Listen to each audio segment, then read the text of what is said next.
Então, quando eu te digo que nós viemos da Espanha, viemos da Espanha para Portugal, de Portugal para cá, eu não posso esquecer de citar o meu lado árabe na história, porque o pessoal foram todos templários. E eu te digo, sem medo de errar, a gente mexe com algumas coisas que me dá eu digo, me dá autoridade para te dizer o que eu vou dizer agora. Eu não acredito no homem terrenal somente, até porque eu tenho experiência fora do corpo. E dizer que com muita honra eu sou um ET.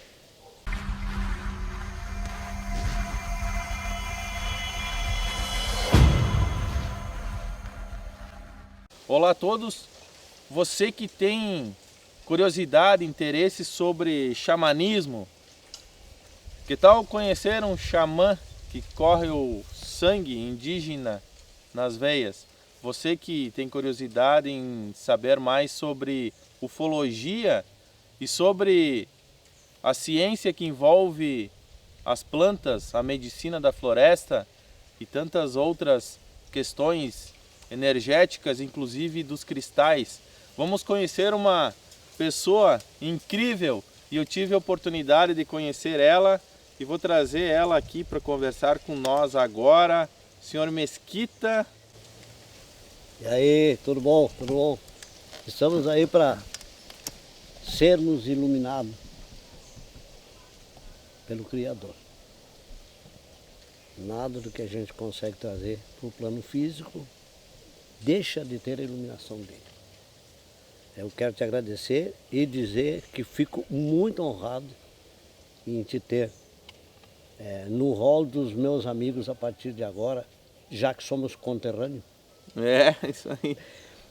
Morei em tribo de índio que ele conhece, morei em localidade que ele conhece, nós estamos comungando de uma ciência um pouco ainda pouco falada, que é a expansão da consciência. Nós estamos trazendo à luz da comunicação alguns fatos que são reais, embora a grande mídia ainda não esteja dando o valor que deveria dar, que é a questão da ufologia, a questão dos seres extraterrenos se manifestando nesse plano de existência, já que esse plano é um plano tridimensional e eles não vivem só na terceira dimensão, eles flutuam em todas as dimensões do universo. Então eu fico muito feliz em ter a oportunidade de poder conversar contigo e dizer que com muita honra eu sou um ET. E quem não é? Nós todos viemos de um outro lugar. Trouxemos uma bagagem infinitamente pura, porque o Criador está no céu e na terra em toda parte. Assim sendo, Ele está em mim, está em ti, está no telespectador, está em todas as pessoas e em todos os seres da face da terra. Eu fico muito feliz em poder conversar sobre pedras, conversar sobre plantas, já que nós somos do mesmo universo, só de reinos diferentes. Um é do reino vegetal, eu sou do reino humano, que tem muita coisa misturada. Todos nós temos cristais envolvidos na nossa morfologia, na nossa formação. Então, isso me deixa muito feliz de poder responder algumas perguntas que tu posso fazer e dizer mais uma vez, não existiria o universo conhecido sem a existência de seres extraterrenos. Estamos todos interligados uns aos outros. A minha consciência, ela não é minha. A minha consciência não é do meu corpo, ela está alojada no meu corpo. Ela está habitando temporariamente o Mesquita. Mas quando o Mesquita voltar para a terra, vim da terra e para a terra voltarei, como corpo físico. Mas no momento que eu deixar de respirar, eu tenho que voltar para algum lugar. Aí eu volto para o reino da terra, para o mineral, para todos os reinos que estão em mim. O homem é um composto de reinos Por isso o homem é tão importante e não se dá conta. É preciso que a gente acorde. Este é o momento da claridade, é o momento da transformação, é o momento onde a gente tem que buscar as respostas para tantas inquietudes que elas chegam a nós, não somente como inquietudes, mas chegam como perguntas. Por que disso ou por que daquilo? Por que a coisa funciona assim? Por que funciona assado? Tem que ter resposta para isso, e a resposta não tem que buscar fora. A resposta tem que buscar dentro da gente. Nós somos um Deus enclausurado. E eu preciso jogar esse Deus para fora, para que a ressonância com o universo me traga resposta para minhas inquietudes. O seu Mesquita, ele tem algo incrível, né? Nós estávamos conversando em off, um pouco antes dessa entrevista aí, nós batemos um papo interessante. O senhor Mesquita, ele é descendente de espanhol e de índio, né? Conta para nós como... E árabe. E árabe. Conta para nós como que aconteceu isso. Na verdade, o vovô, pai da minha mãe, nasceu em Barcelona e fazia parte de uma tribo de ciganos. E aí, quando houve aquele período da humanidade em que os judeus e árabes que moravam naquela região, eles foram quase que escorraçados da Espanha, então compraram o direito de estar em Portugal. Tá? Porque eles tinham dinheiro, mas não tinham pátria. Então compraram o direito de estar em Portugal. E aí surgiu o infante Dom Henrique, que criou a Escola de Sagres. E a Escola de Sagres foi a grande escola das grandes navegações. Então foi nesse período lá de 1500, mais ou menos, que a família Rios, que era da minha mãe, veio parar na região do Uruguai. E dali do Uruguai eles foram para Entre os Rios, na Argentina. E daí vieram para a tribo de índio, onde nasceu a minha mãe. É interessante isso aí. Já o pai era descendente de muçulmano, vieram para a Espanha, e aí começaram a gerar problema, porque eles começaram a assumir cargos importantes na administração pública da Espanha. E aí a Espanha se deu conta que estavam perdendo espaço para os muçulmanos, tanto que eles dominavam a prata do mundo, eles dominavam uma série de coisas. E aí eles foram para Portugal junto com o pessoal que já estava lá. Então por isso que hoje Mesquita é um sobrenome que ele não existia na época. Porque como eles eram muçulmanos e a religião deles era a muçulmana, eles adotaram o templo muçulmano como sobrenome. O templo muçulmano chama-se Mesquita. Tá? Segundo a língua árabe, ela é Djemi, se escreve Djemi. E o que aconteceu? E vindo para cá, acabou nascendo um Mesquita num toldo de índio lá no interior. Hoje faz sinalzinho, o toldo do Votouro, lá onde eu nasci, meus irmãos nasceram todos lá. Mas o papai era do SPI, Serviço de Proteção aos Índios, por isso eu conheço praticamente todas as tribos de índios do Rio Grande do Sul, e uma do Paraná, lá de Palmas, e a outra onde é o campo da Chapecoense, lá em Chapecó. Então esse é o nosso trajeto até esse momento. E aí conheci minha mulher em Porto Alegre, quando a gente era jovem, a gente se apaixonou, casamos em Santa Maria, vamos morar em Santana da Boa Vista, hoje estou em Caçapava, sou cidadão caçapavano. Interessante. E um detalhe incrível, né, que chamou a atenção, você quando criança caçava de arco e flecha, né? Não só caçava, como a gente tinha, naquele tempo não havia nada manufaturado, a gente tinha que fazer as coisas, né? Então, a gente, quando era pequenininho, eles ensinavam a ir para o mato, pegar uma taquara, cortar a taquara, como trabalhar a taquara, como deixar a taquara forte para fazer a flecha, não o arco. Para fazer a flecha, ela tinha que estar mais sólida, senão ela batia, rachava e estragava. Então, a mesma flecha a gente atirava várias vezes. Então, eu aprendi a fazer flecha, aprendi a caçar, trepar em árvore, jogar futebol, nadar, todo esse tipo de coisa a gente aprendeu com os índios. Eu e a minha irmã, nós, primeiro ano de colégio, nós fizemos numa tribo de índio, lá onde tu conheceu, lá no Ventara. Uhum. Tá? Na época, município de Getúlio Vargas, hoje é Erebango. Né? Então ali foi um grande aprendizado para mim, porque ali eu aprendi Muita coisa da minha meninice eu aprendi lá. A mamãe dava para nós um pedaço grande de sabão, cortava o meio, metade para minha irmã para ensinar as meninas índias a tomar banho. E outro para mim, para me ensinar os meninos índios a tomar banho. Então os guris iam para baixo do rio e as meninas com a minha irmã para cima. Então era assim que funcionava a coisa. Foi muito interessante. Eu sofri muito naquele período porque ainda havia o tronco. O tronco era o instrumento de castigo para os índios. O tronco são duas estacas cravadas no chão, botava a perna no meio e apertava em cima. Quando o índio cometia alguma infração, alguma coisa, então ele ia para o tronco, porque existia uma polícia indígena.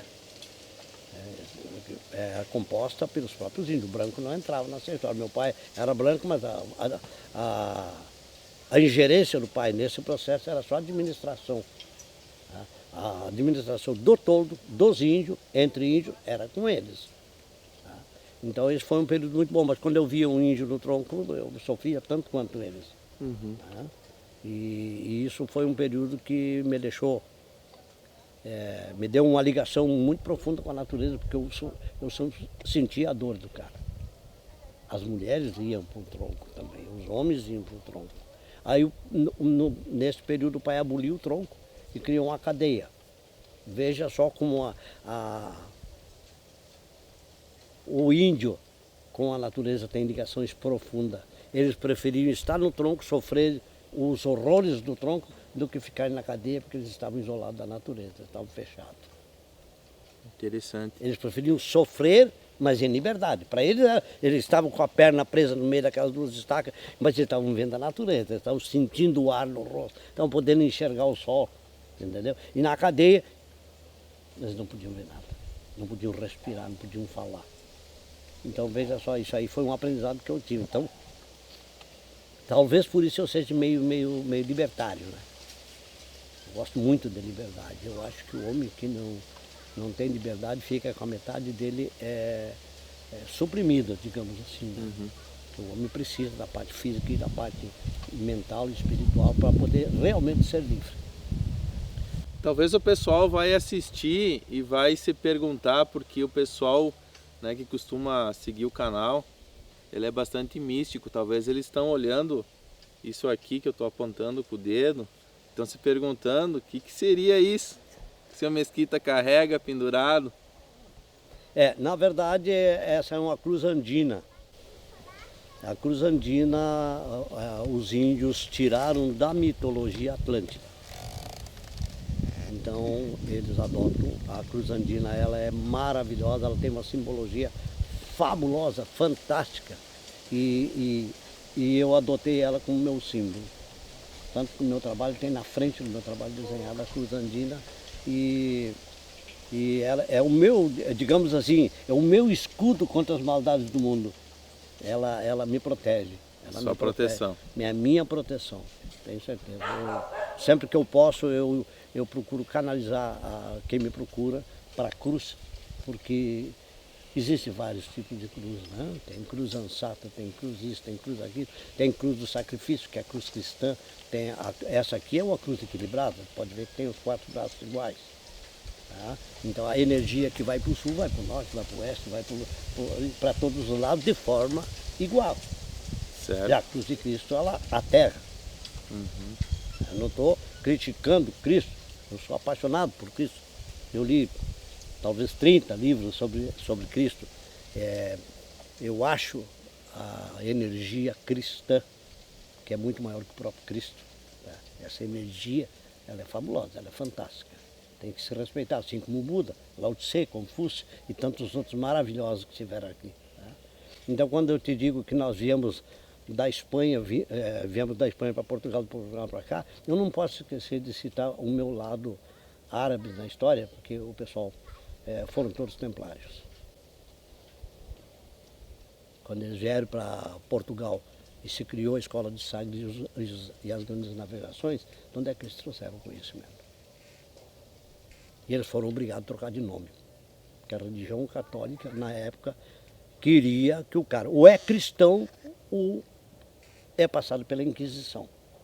E aí todo mundo que conhece um pouco de história sabe que a Inquisição foi a parte negra do catolicismo no mundo. Nós tivemos grandes problemas de intolerância. Já não era só intolerância religiosa, eram outras intolerâncias, porque na verdade a religião ela domina o mundo.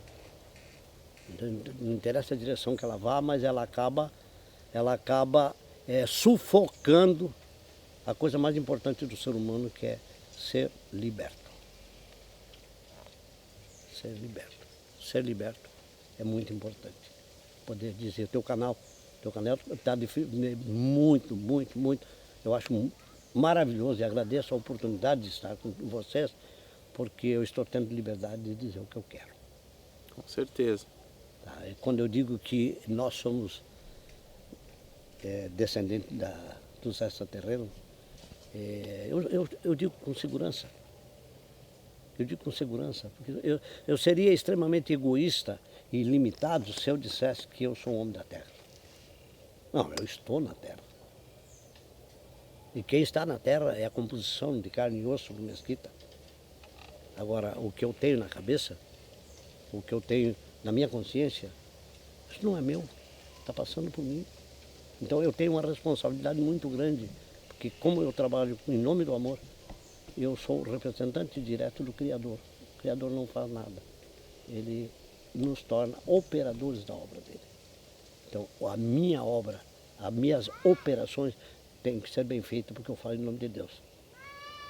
Eu falo em nome daquele que fez tudo, através de alguém. Viu só como está interessante o nosso papo aqui, nosso bate-papo com o seu Mesquita? E tem muito mais assuntos ainda para nós conversar aqui. Me fala um pouco, senhor Mesquita, sobre a sua experiência. Depois eu quero falar mais da experiência do tabaco, do cachimbo, da questão mais indígena, assim, né? Nos rituais xamânicos, que depois nós vamos conhecer o espaço que o senhor Mesquita tem aqui, né? Ele mora aqui num sítio, aqui a gente está num espaço aberto aqui, bem interessante, muito bonito. E depois nós vamos lá dentro, num espaço que eles têm mais fechado, onde tem os cristais, onde tem lá as questões do tabaco, as questões da medicina que ele utiliza. Nós já caminhamos um pouco aqui pelo sítio dele e encontramos várias, né, plantas medicinais, e ele foi me explicando o que são essas plantas, que elas podem tanto curar quanto terminar, né, destruir uma pessoa conforme a época que você utilizar, colher, enfim, e manejar essa planta. Mas depois mais nós vamos lá para dentro. Me fala um pouquinho sobre a questão da sua experiência com ufologia. Muito bom. Sabe que falar sobre ufologia deixa a gente bastante feliz, porque a vida ela acaba armando algumas ciladas positivas para a gente, né? Eu com 13 anos de idade, quando morava na tribo de índio lá em Erebango, no toldo do Ventara, eu, meu tio e minha mãe tivemos um avistamento ufológico. E a mãe desmaiou, eu também acabei apagando, mas eles me trouxeram de volta mais rápido, mas a mãe foi bastante... E o UFO, essa nave, ela ficou mais ou menos a uns 200 metros da minha casa, em cima do mato. E é uma coisa que eu não tinha te falado, que o pai disse que a gente estava viajando, que a gente estava enxergando fantasma, e que a gente estava... Um monte de coisa, porque o pai era daquele de ver para crer, né? E aí nós falamos para ele, o meu tio falou, olha, Ney, vai ficar alguma marca lá, para te provar que nós não estamos falando bobagem. E aí o que aconteceu? No outro dia de manhã, aquela nave maravilhosa, prateada, redonda, parece que o núcleo dela estava parado e a parte de baixo circulava no sentido horário. Eu me lembro disso, circulava no sentido horário. E aí quando nós acordamos a mãe, que todo mundo voltou, eu falei para o pai, eu garanto que vai ficar marca. Não é possível que não fique marca, porque a gente não está louco, o tio está bem, eu estou bem, a mãe estava bem. Tanto que a mãe desmaiou também, né? Alguma coisa ela viu, ela não vai desmaiar gratuitamente. E aí foi aquele negócio, aí o rádio estava desligado, o rádio voltou, A ZYF5 Rádio Erechim, na época, e o locutor chamava-se Euclides Tramontini. Tá? Isso está gravado nos anais da rádio até hoje, que a rádio existe. Tá? Então o que aconteceu? O cara deu o prefixo da rádio e voltou o repórter Edson. O pai estava ouvindo o repórter Edson. E aí o pai ficou de orelha em pé, como diz o gaúcho, né? Alguma coisa houve. Lá em Erechim, daqui lá, 70 quilômetros de distância. Como é que vai ao mesmo tempo? Só que quando se olha a ufologia como sendo um fato unicamente físico, a gente pensa na ufologia tridimensional. É muito pequena. Então eu enxergo a ufologia como uma ciência multidimensional, assim como nós somos. Até a gente aprender que nós somos muito mais do que 3 dimensões, nós somos muito mais do que largura, altura e profundidade. Você sabe, hoje a ciência prova que nós somos outras dimensões mais. Então, foi aquele negócio, o jornal La Voz da Serra publicou, foi um auê muito grande. As antenas das rádios eram no Morro da Polícia, apagou tudo, deu um blackout lá no Morro da Polícia. E isso tudo me fez, eu desde aquele tempo, começar a pensar. Mas eu nunca mais tive acesso a nada. Aí agora, depois de velho, aqui em Caçapava do Sul, em 88, eu tive um outro avistamento ufológico que me deixou muito, muito inculcado. E daí surgiu a gente trazer alguém para falar sobre ufologia. A gente trouxe alguém para falar sobre ufologia, surgiu a ideia de se criar um grupo para estudar ufologia. E esse grupo existe até hoje, GPUC, o nome está na internet. Eu não mexo com isso, mas o Bira, o meu professor, o Elvio Birajara Teixeira, que é o meu companheiro de ufologia, o Elvio faz um cadastro. Nós temos mais de 300 casos aqui em Caçapava do Sul. Aqui tem placas na estrada dizendo Caçapava, capital da ufologia. Tem muita gente envolvida com ufologia. Tá? A minha ufologia é uma ufologia esotérica. Então eu tenho algumas dificuldades para poder mistificar a ufologia. Para mim ela é muito séria. Ela é tão séria que as grandes potências do mundo estão investindo bilhões em estudos de ufologia. Tem milionários no mundo fazendo naves para querer morar em outros lugares. E eu te digo, sem medo de errar, a gente mexe com algumas coisas que me dá me dá autoridade para te dizer o que eu vou dizer agora. Eu não acredito no homem terrenal somente, até porque eu tenho experiência fora do corpo. Então eu não posso de forma alguma dizer, o mesquita é só carne e osso. Não. Uma lâmpada não é só de vidro. O que é que dá luz para a lâmpada? Então me baseio nessa analogia para te dizer que se não fosse isso que a gente comumente chama de espírito, pode dar o nome que quiser, mas é isso que nos mantém aqui, que nos dá. Esse é o combustível da nossa vida. Quando eu deixar de existir como corpo humano, é claro que eu vou me juntar ao todo. Então, isso aí me dá a consciência absoluta de que os ETs estão entre nós. Não tem como negar isso. Aqui em Caçapava tem vários fatos. Caçapava é uma localidade especial em função da sua altitude, em função da sua formação geológica, em função de uma série de coisas. Eu digo que Caçapava é mais clara. Caçapava tem muita luz. Tu chega no forte um dia um dia claro, tu vai ver que Caçapava é mágica. Eu sempre digo, uma pena que o nosso povo ainda não acordou para essa magia que Caçapava. O forte que o senhor Mesquita está falando é o forte de Dom Pedro II, que eu gravei um vídeo para vocês e está aí juntamente com o material da Pedra do Segredo, que talvez depois nós vamos falar um pouco aqui sobre isso também, tá? Então se você não assistiu ainda a questão do forte ali, assiste aquele outro vídeo lá, tá ok? Eu vou complementar a matéria do forte, então, rapidamente. Vai, com certeza. O forte foi construído em 1856 e o general que administrou a construção do forte é o general André. Esse cara está sepultado em São José do Norte. Eu fui lá tentar trazer o esqueleto dele para cá, não consegui, o prefeito não abriu mão. Mas aí nós fomos lá, o túmulo estava violado, cheio d'água, e não existia mais nada. Então nós perdemos essa oportunidade de trazer o general André para cá. E eu posso dizer que eu sou o único que tem planta desse forte. Ó, Tá? Então eu posso até dar para ti fotografar isso antes de tu ir embora, até para ti enriquecer um pouco mais o teu trabalho. Mas, com com certeza é certeza. bom, tá? Porque é uma coisa... algumas pessoas que mexem com tradicionalismo acham que o forte é da época Farroupilha. Não é. A época Farroupilha é de 1835 a 1945. Foram 10 anos de combate, de revolução, né? E o forte é de 1856. Então não tem nada a ver uma coisa com a outra. Mas eu gosto de esclarecer isso porque eu não sou caçapavano, mas eu tenho Caçapava como minha terra natal. Então eu tenho compromisso com a história o mais correto possível.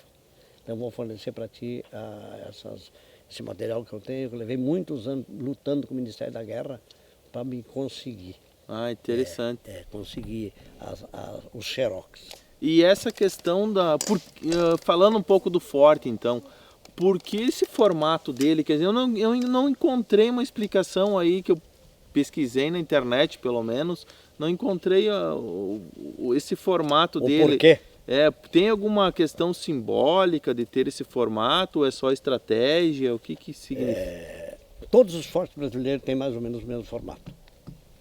Ele parece estrela, né? Isso. 6 pontas, 7 pontas, 9 pontas, mas normalmente eram ímpares as pontas, que faz parte da geometria sagrada.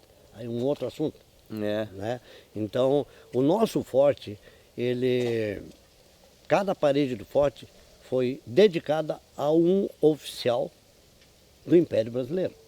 Ninguém sabe disso, nem os caçapavanos. Mas nesse material que eu vou te fornecer, tu vai ter esse material. Ah, que bom. Tá? Ao pé do xerox tem o nome dos oficiais que foram homenageados pelo general André. E o general André acabou a vida dele construindo o forte lá do Chuí. Ele construiu mais de um forte aqui no Rio Grande. Né?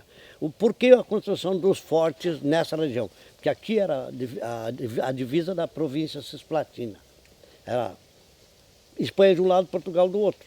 E entre Espanha e Portugal tinha uma área de terra muito larga chamada-se Campos Neutrais. O que é Campos Neutrais? Não era Espanha, não era Portugal, era um campo de ninguém. E que interessante, né? Então, e no Tratado de Madrid, quando se estabeleceu a divisa correta entre Espanha e Portugal, tá, sumiu Campos Neutrais. Aí eles acertaram dividir certinho. Foi o Tratado de Santo Ildefonso de 1777. Então, o Tratado de Santo Ildefonso é que estabeleceu a divisa de Portugal e Espanha, onde é hoje. Caçapava era a divisa do Brasil com a Espanha. Veja que interessante, né? E então, vim aqui na Guarda Velha, nós temos um local chamado Guarda Velha, tem um marco lá, que foi colocado em 85. Então ali era a divisa da Espanha com Portugal, só que agora está lá embaixo em Jaguarão. Então veja só, nós ganhamos uma boa fatia de terra nessa brincadeira, mas nos custou caro isso. Então eu quero te dizer o seguinte, os fortes brasileiros, tem uma revista Manchete, eu não me lembro qual é a edição da Manchete, coisa velha, coisa de 50 anos atrás, que tem todos os fortes brasileiros nessa revista. Eu já tive com ela na mão e me escapou, mas eu consegui.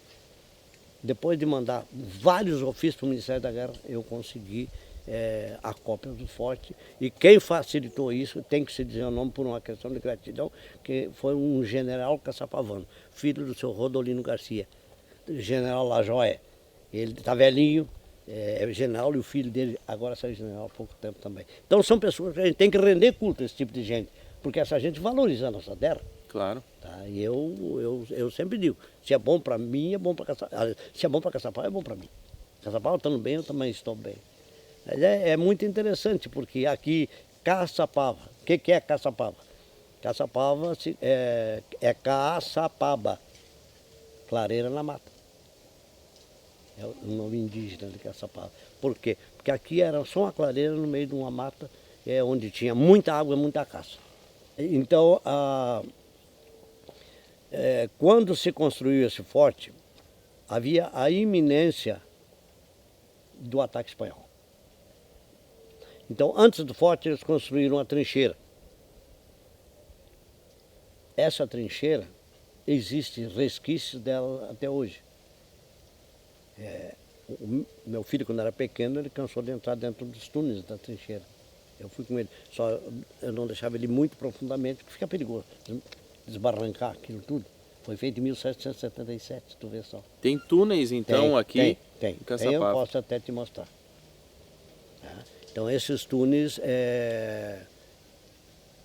até hoje não se sabe certo se tem alguma coisa lá dentro. Eu andei dando uma pesquisada, mas um aparelho detector de metal fraco, então ele não teve muita coisa. Mas a primeira vez que saiu na grande mídia a existência dos túneis foi em 89, fui eu que nós promovemos aqui o primeiro Galpão Crioulo, que é um programa nativista, e o Nico Fagundes, levei o Nico, coitado, não existe mais. O Nico foi lá e fotografou e tal, e falou na Pedra do ET. Sabia que tem uma Pedra do ET em Caçapava? Tem a Pedra do ET, tem a Pedra da Lua, tem a Pedra do Segredo, A Pedra da Abelha, a Pedra da Abelha, o Pico da Abelha. o Pico da Abelha. Muito bom. Nós estivemos na Pedra do Segredo também. Tem algum mistério lá na Pedra do Segredo? Falaram que essa pedra tem os mistérios, tem questão de jesuíta, de tesouros jesuítas, tem a questão de emboscadas que teve ali antigamente, aí na época do conflito dos índios, espanhóis, enfim. E guarda algum mistério essa Pedra do Segredo? Depois nós falamos da Pedra do ET. Tá. A Pedra do Segredo é uma pedra enigmática mesmo. Ela é uma pedra que tem 162 metros de altura. Ela foi fundo do mar. Se tu subir lá em cima da pedra, tu vai ver que tem concha. Tem concha. Em cima da pedra tem conchas marítimas. Sabe que onde tem homem tem mistério. O homem é o próprio mistério. Tá? E isso é muito importante porque tornou a Pedra do Segredo um ponto de referência para o estado do Rio Grande do Sul. Tá? Então, a Pedra do Segredo, qual é o segredo da pedra?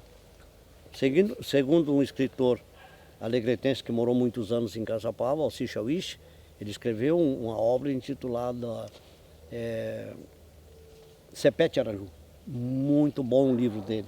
E ele foi o maior criador do mistério, porque ele diz que Cepé está enterrado digamos assim, nas cavernas da Pedra do Segredo.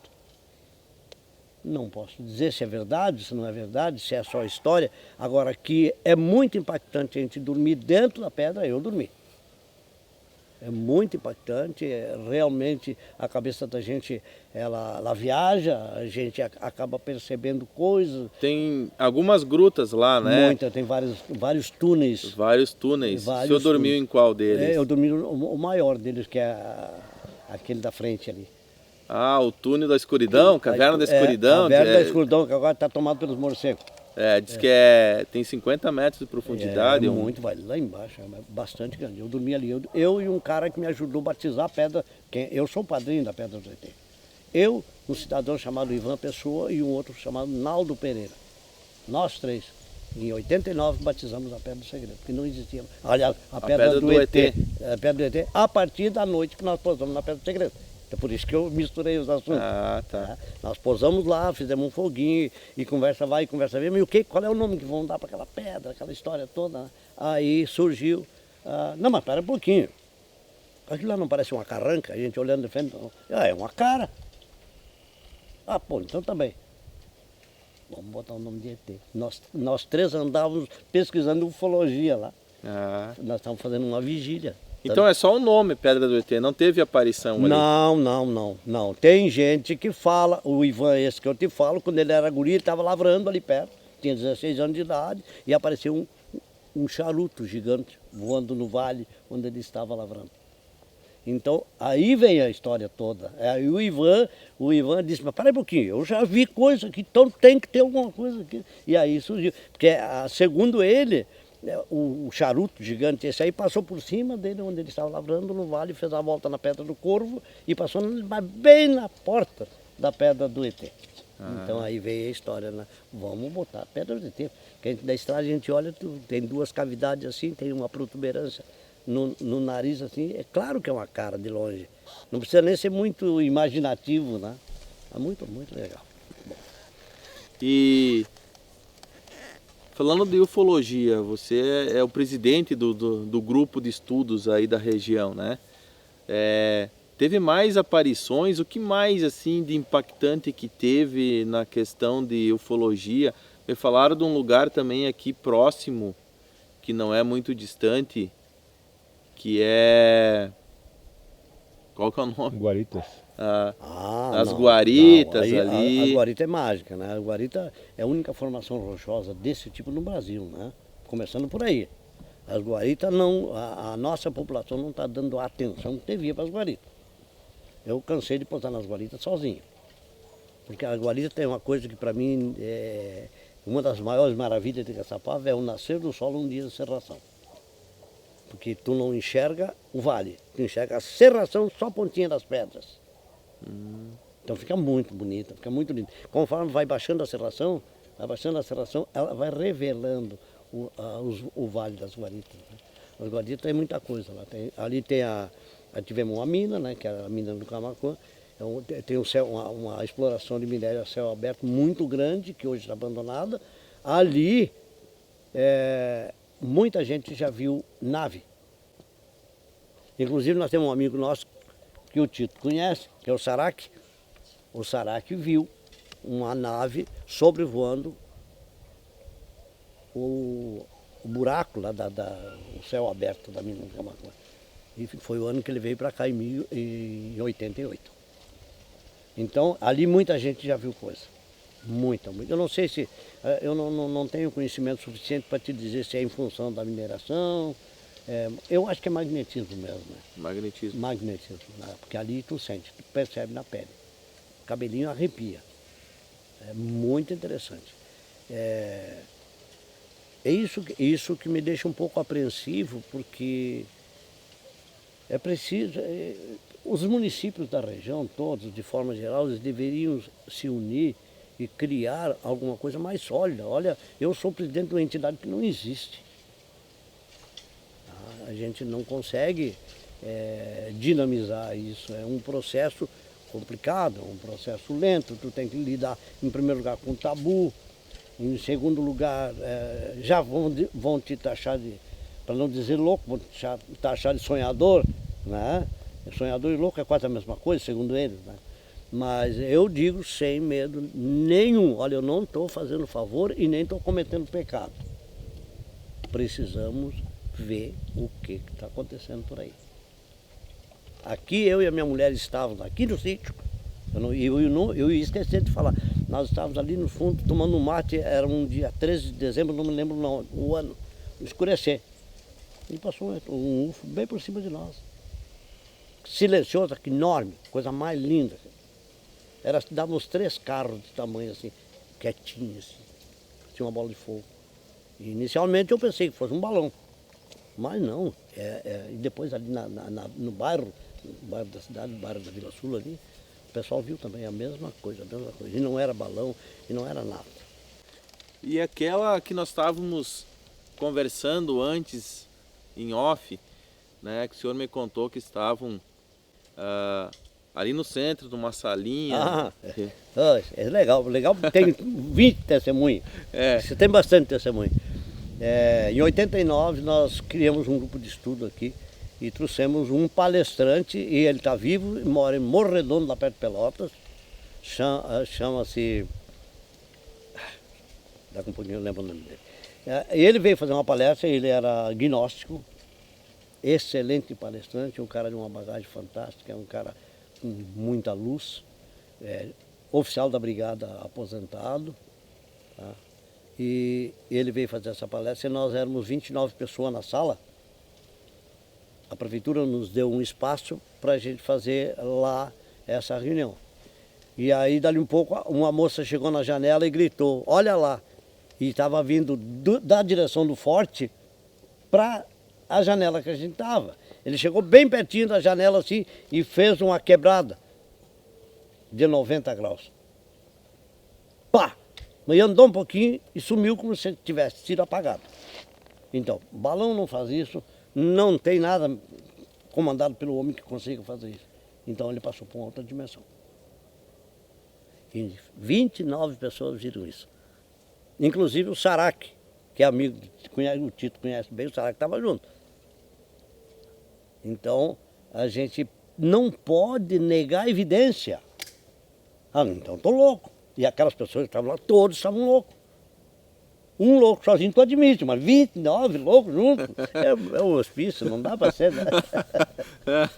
É muito legal. Não, é incrível, isso é fantástico. Ah, tem outro para te contar, de ufologia, aqui de Caçapava. O cara tomou um táxi no centro, bem na frente da rodoviária, e foi lá para a região do aeroporto. 4 horas da manhã, o telefone tocou. Uma geada, coisa mais feia do mundo. E eu durmo em pelo, como diz o gaúcho, né? Eu não boto roupa para dormir. E tocou o telefone, um magrão, um rapaz que tinha um táxi. Mesquita, sai para fora, olha para cá. Mas como é que eu vou olhar lá para cima com essa malha de taquara na frente aqui? Não tem condições, né? Aí eu vim correndo, mas peladinho, né? Vim correndo aqui por dentro do mato, aqui, saí lá em cima. Quando eu cheguei em cima assim, não enxerguei nada, mas foi uma frustração muito grande. Aí o magrão tentando ligar. Bah, Mesquita, claro. Onde é que tu tá? Eu digo, eu tô na estrada, rapaz, com essa baita geada. E eu tô olhando, não tô enxergando nada. Amanhã de manhã o cara que testemunhou isso comigo vai lá no teu trabalho para te dizer. Ah, de manhã cedo, 8 horas, quando cheguei, o senhor estava lá. Um homem de idade, uma pessoa humilde, tu vê que não é um fantasioso. Tá? O motorista até podia ser meio fantasioso, mas esse senhor não. Pessoa de bem, pessoa certa, um homem de verdade. Ah, senhor Mesquita, o Magrão pediu para mim vir cá. E o Magrão vai ouvir, essa live ele vai ouvir. O Magrão pediu para me vir cá para lhe contar o que aconteceu. Uma nave, diz ele, seu Mesquita, seguiu o táxi. Mais ou menos uns 300 metros. Aí quando ele deu o sinal para entrar na minha ruazinha, sumiu. Então, esse foi um fato interessante. Outro fato. Tem uma rádio comunitária aí e deu um estouro em cima de uma casa do vizinho. Aí começaram a investigar, e vai para cá, vai para lá. Tudo que era fio elétrico da casa derreteu. E em cima do telhado, telha de barro, dessas telhas francesas, ficou um buraco assim e não houve nada com o forro da casa. Só a telha e toda a fiação elétrica da casa. Então, aí depois o pessoal começa a falar, o que houve? Foi raio, foi isso, foi aquilo. Não. Passou um objeto não identificado ali. Então, é muita evidência. Está faltando para nós somente a gente... Porque sem que haja aceitação, não existe comprovação. Né? Então é preciso que haja, é preciso que a gente entenda que não estamos sozinhos. Não estamos sozinhos. Tá certo. Muito interessante. Existem vários rituais de cachimbo. As tribos, conforme o pajé, ele faz um ritual com a visão dele, mas a base é a mesma. Desde lá da América do Norte até aqui na América do Sul, é o mesmo ritual. Ele trabalha com 7 direções, as 4 dos pontos cardeais. Né? O norte, o sul, o leste, o oeste, cada um com o seu mentor, tá? E depois mais em cima e embaixo, o Ofírio e o Zenite e o chakra do coração que formam o 7º. Então nós trabalhamos com 7 direções. Tá? Então o que acontece? O tabaco, ele não pode ser engolido. Estou abrindo aqui um conhecimento ritual para todos que estão nesse momento vendo o teu canal, até para quebrar um pouco, desmistificar um pouco a questão do tabaco. O pessoal pensa que o cachimbo é para a gente ingerir porcaria, coisa assim. Não. Tabaco xamânico é tabaco puro, feito por uma tribo de muita seriedade. E ele desde da semente, do desenvolvimento da semente até a maceração do tabaco para mandar para a gente, tá? Ele é rezado. Então tem um rezo em tudo. A tribo se reúne para fazer o rezo, para depois mandar o tabaco para nós, empacotar e mandar o tabaco para nós. Então esse tabaco chega aqui rezado. Então por isso que eu digo, o tabaco, a gente tem que honrar o tabaco, porque não é somente um punhado de fumo, como diz os magrão por aí, né? Esse tabaco, ele tem elementais que estão dentro dele. Então o que acontece? Você sabe muito bem que o fogo é o grande transmutador. Então esse tabaco que sai de dentro do fornilho da nossa chalupa ou do nosso cachimbo, tá? Ele gera o quê? A liberação de uma entidade. Ou das 7 entidades, das 7 direções que eu trabalho. Entendeu? Então, tabaco não é brincadeira. Eu digo para o pessoal, quando começa a chegar no xamanismo, que eles querem, já chega a primeira coisa, pai, como é que a gente usa o tabaco?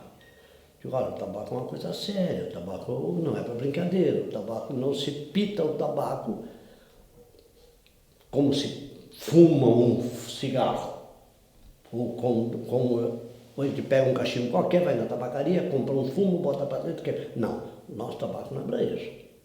Tanto que eu não gosto de cigarro, eu não fumo, e o meu tabaco é tudo que eu tenho. Veja só a diferença, né? O meu tabaco não me faz falta.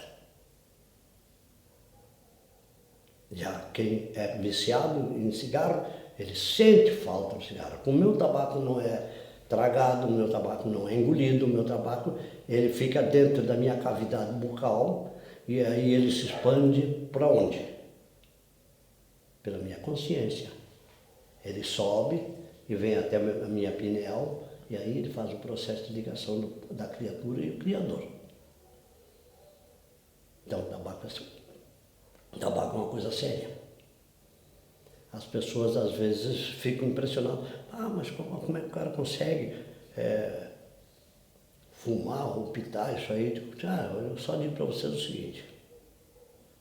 No momento que vocês entenderem o que é o tabaco, vocês largam de tudo. Inclusive tem fumantes que já parou de fumar exatamente por causa... E fez essa troca, fez uma troca maravilhosa, porque ele nunca mais fumou como se fuma cigarro. Ele pitou como se pita um cachimbo. Então, o tabaco que ele pitou, que veio para dentro dele, fez participou daquela alquimia maravilhosa que ele não sabe explicar diretamente, tá? É um conjunto de 7 elementais trabalhando para que haja essa medicina haja em nós. Não vai nada para o pulmão. Não. Só daqui para fora. Até porque a nossa cabeça tem 7 buracos, tá? Mas o principal, o que é? Ele vem para a nossa consciência e a nossa consciência faz a abertura. Quem já fez rapé, quem já fez essas coisas, sabe muito bem que a gente fala o que é uma expansão de consciência. Tá? Para não falar em coisas mais fechadas um pouco. Já que ele está contando um monte de coisas para nós no canal aqui, específico aí do que acontece no ritual xamânico, né? E nós temos aqui um cachimbo e um tabaco que até nós vimos, né? Vem numa latinha, algo interessante. Não sei se vai permitir nós mostrar depois, claro. Mas ele estava me explicando uma coisa interessante que faz parte dessa alquimia, um processo alquímico do cachimbo. Fala das partes do cachimbo que o senhor estava me falando em off e que eu acho interessante, o feminino, o masculino, essa questão toda. No universo, as duas correntes mais importantes no universo é o positivo e o negativo. Tá? E na vida do homem é o masculino e o feminino. Tá? Então, no cachimbo, a parte onde queima o tabaco, que é o fornilho, é a parte feminina. E a haste do cachimbo é a parte masculina. Entendeu? Sem que haja essa conexão de masculino e feminino, não tem terceiro elemento.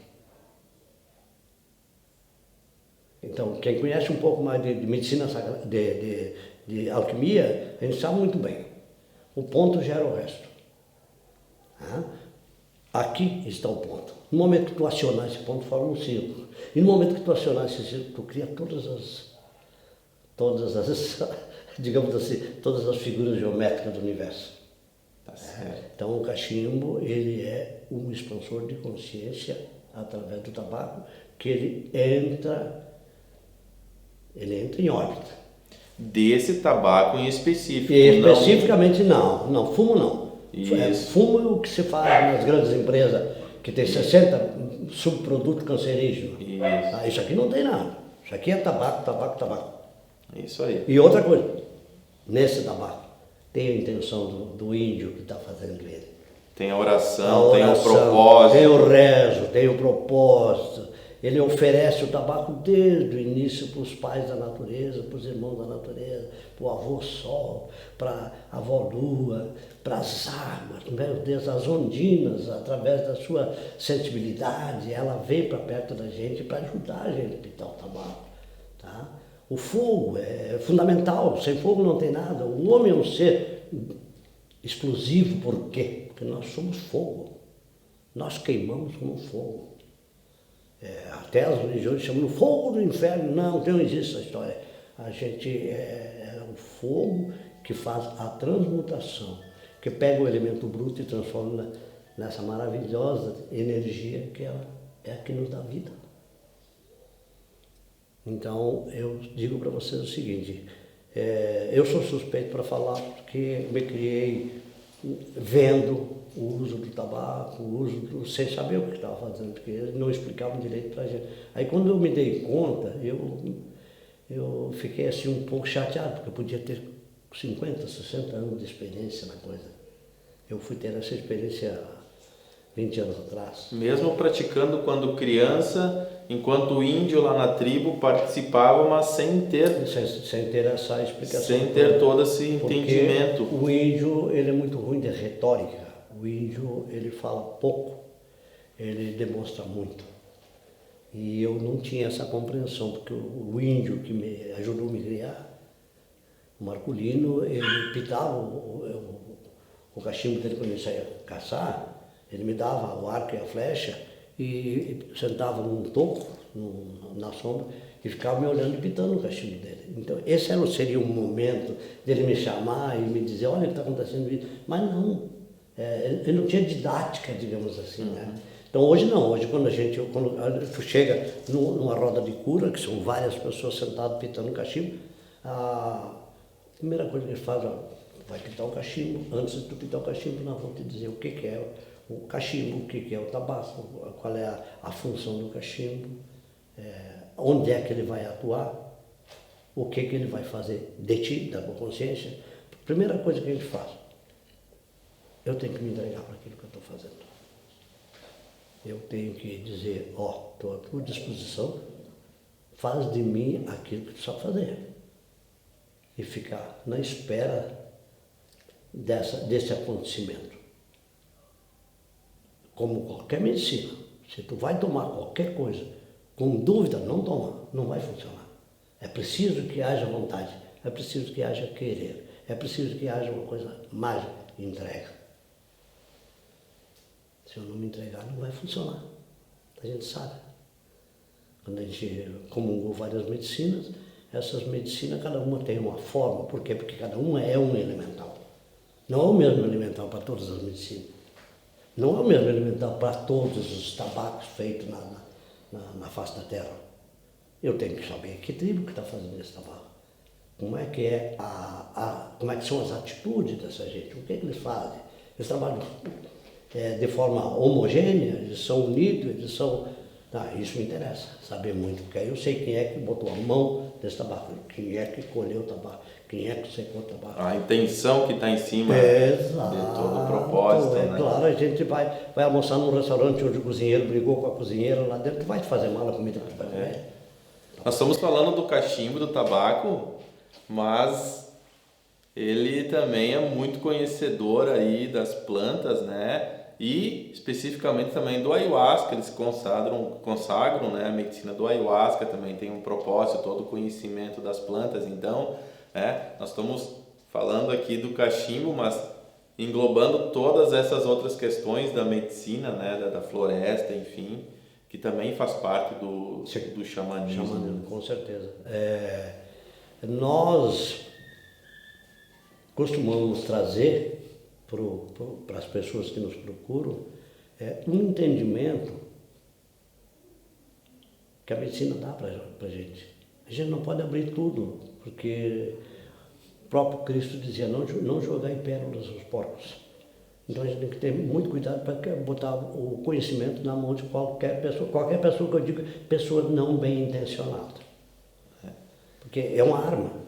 Conhecer torna o conhecedor perigoso.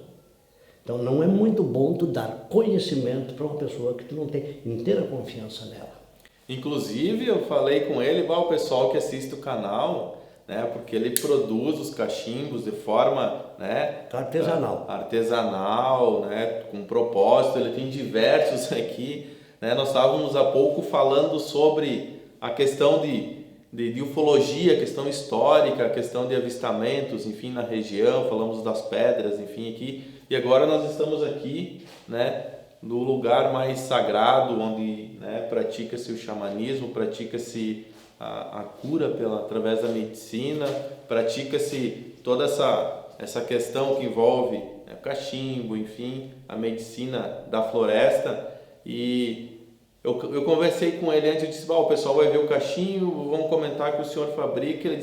Eu disse, muitos vão te procurar. Ele disse, mas o cachimbo que eu faço eu não vou vender para qualquer um. O cachimbo ele tem que ter um propósito. E ele acabou de explicar agora, há pouco, né, que, né, fez até uma citação bíblica, não se entrega pérolas, não se joga pérolas aos porcos, né, uma metáfora, um trocadilho, que isso, né, às vezes, digamos assim, é um instrumento de utilização com fins, né, de cura, de expansão de consciência, e isso dá para uma pessoa, né, que não tem esse conhecimento, esse propósito, vai usar, por exemplo, fumo ou outras porcarias, e vai usar um instrumento que não é a finalidade para que ele foi criado, né?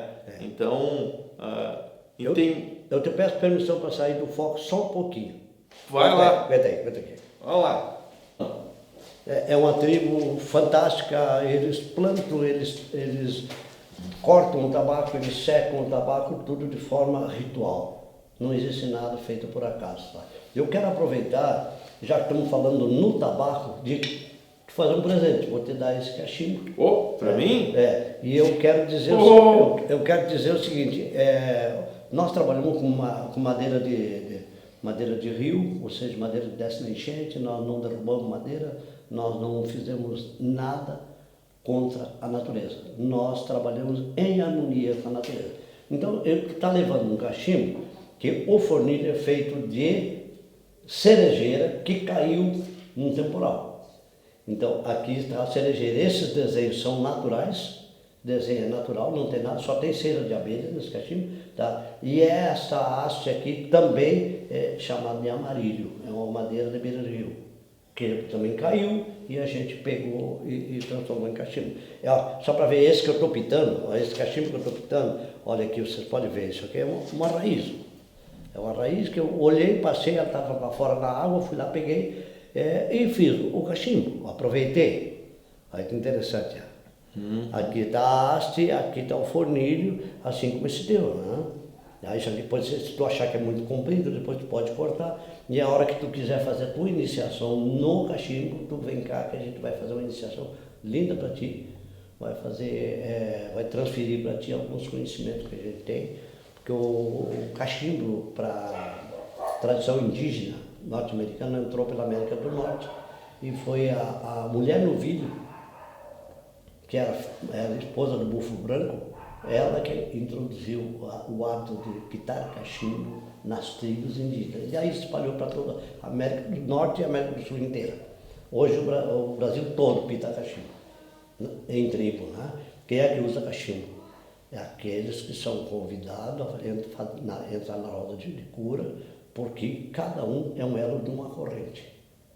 No momento que tu começar a pitar esse cachimbo, tu vai fazer parte da minha corrente. Quando eu fizer um trabalho com cachimbo, com tabaco, tu está nela. A nossa egrégora vai estar permanentemente ligada. Basta que a gente intencione. O Mesquita intencionou alguma coisa boa para alguém, já que a nossa medicina é o amor, a maior medicina que faz o elo de ligação entre o masculino e o feminino, o amor. Sem que haja amor é sexo. Somente sexo não é amor. Ele tem que saber por que ele está aí. Então é isso que a gente faz com o masculino e o feminino. A gente bota eles em contato e daí sai o fruto, que é a cura. Olha só, eu não conhecia isso tudo do cachimbo, nem sabia de todos esses propósitos, né, xamânicos, enfim, e ganhei um presentão aqui, né, e maravilha. E olha só. E aí eu vou te dar esse tabaco também, para te levar. Eu tenho outro novo ali. Tabaco Moi. Tabaco Moi. Esse é um tabaco que vem do Acre pra gente. E a gente vende sem custo, sem lucro. Do jeito que vem lá, eu repasso aqui. Olha só que maravilha. Tem um aroma, natureza, um perfume, algo que eu não sei explicar, né? Como diz assim, a consciência é única e individual de cada um, não tem como alguém perceber a tua consciência, né? Mas é algo, enfim, indescritível e imagino que, né, pitar isso deve ser mais incrível ainda, né? Com certeza, a cada pitada nós vamos melhorando a nossa, digamos assim, a nossa passagem para o mundo dos ancestrais. Atrás de uma pitada de cachimbo tem uma carga genética, tem quantas descendências genéticas nós temos nos meus antepassados.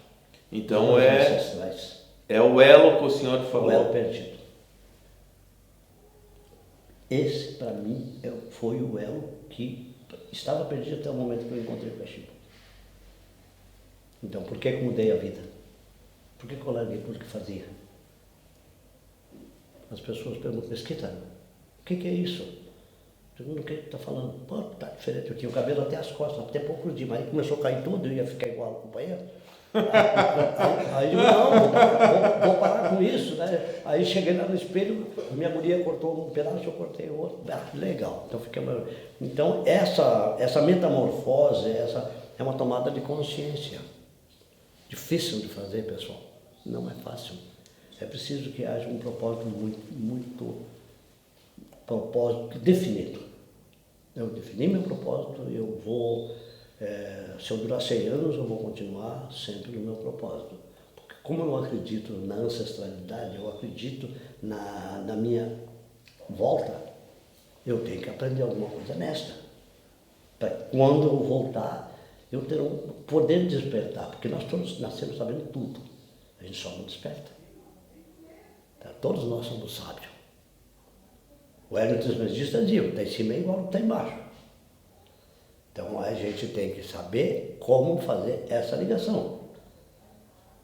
Helena Blavatsky, que foi uma grande esoterista, criadora da Fraternidade Branca Universal, a dona Helena também dizia, o mundo acástico está aí, está batendo na nossa porta. Abre a porta para entrar, não fica de porta fechada. São os portais.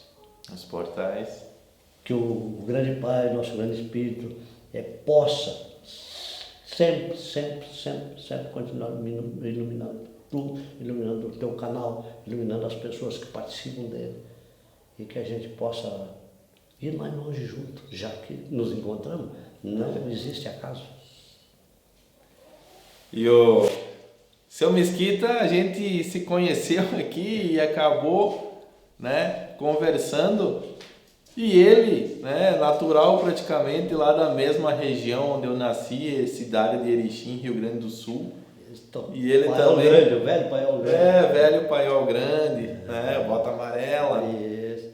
E, enfim, cada um segue o seu rumo, o seu curso na vida, mas estamos aqui e é um prazer imenso, né, estar aqui com o seu Mesquita e ele gentilmente conversou com nós né, de uma cultura e, enfim, de um conhecimento muito sábio, né, e compartilhou aí algo que normalmente eles trabalham só em roda fechada. Sim, aqui, enfim, nós estamos aqui no ambiente. Depois eu vou mostrar algumas imagens aqui para vocês, né, do ambiente dele aqui, porque não dá para filmar tudo, mas é algo muito incrível, tem muita simbologia, muito misticismo aqui dentro. Também trabalha com cristais, com tantas outras questões interessantes aqui, e num lugar, né, em meio à natureza, um lugar mágico, um lugar incrível. E com certeza, né, por que não, seu Mesquita, talvez convidar, né, se o senhor me permite, talvez eu possa convidar aí o pessoal, se um dia, né, quiserem montar um grupo e chegarmos até aqui no seu Mesquita e fazermos, né, um ritual xamânico, participar, enfim. Ele tem aqui fora umas armações, né, todas de bambu. Depois eu vou mostrar umas imagens para vocês aí, onde eles fazem fogueira e colocam aí, né, pendurado uma espécie de caldeirão, onde fazem aí uma infusão de ervas e alguns chás, enfim.